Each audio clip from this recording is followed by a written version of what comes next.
Now, your Chris 6 weather forecast with meteorologist Bill Alexander. Well, folks, this early morning was phase one of a wet weather scenario here, and here's the beginning of phase two. I told you earlier, severe thunderstorm warning for Webb and Duval counties until 6 p.m.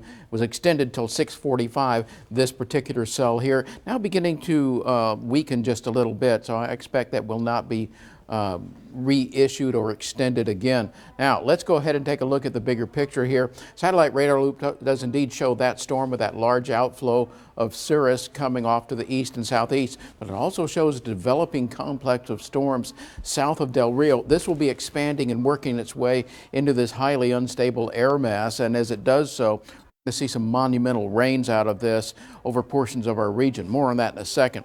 Look at the temperatures across the northern parts of the state, all the way down to 56 at Amarillo, 65 in Lubbock. Yeah, there's a cool front coming on down here, and that's going to serve to focus that moisture and enhance the thunderstorm development as the evening and overnight hours progress. Right now, it's quite warm in most locations. You do see some rain cooling across portions of the southern and southwestern coastal bend, and that's because of those thunderstorms down there. But other than that, it's a fairly warm afternoon, seasonal normals.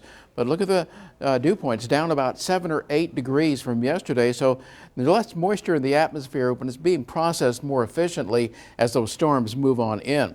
Now here's the front. You're going to see that in the overnight hours. And look at the big complex of storms, not only the one along the front, but the one that will come in here first about 4 a.m. You're going to see those move through, and the second wave of storms move on through about 6 to 7 a.m. All told, we're going to see some pretty good rains. Let's look at the high resolution rapid scan model here that shows big time thunderstorms with lots of rain. It blanks out at the end there, but 3, 4, 5 inches of rain across areas from Mathis and George West back towards Freer, 2 to 3 inches around western portions of Corpus Christi. It's going to be a soaker in the early morning hours tomorrow. It's because of this axis of instability moving across that unstable air, pushing that cold front down, all the ingredients coming together to create a wet weather scenario that will be potent, but it's not going to last more than about 6 to 8 hours. So by midday tomorrow, things will be looking better, at least until the weekend. Yes, another front comes down, another associated upper level disturbance, and another round of thunderstorms. Hopefully not severe. We do have a slight risk for severe during the overnight hours tonight. Okay, here's what we have going on.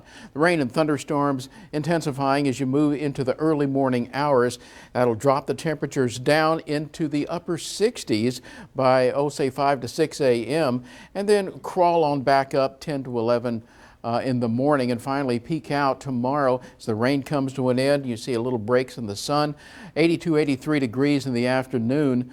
But yeah, we're going to be seeing some substantial rain during the late night, early morning hours. Isolated showers coming up Wednesday and Thursday. That second disturbance and associated front come through late Friday, giving us a stormy weekend.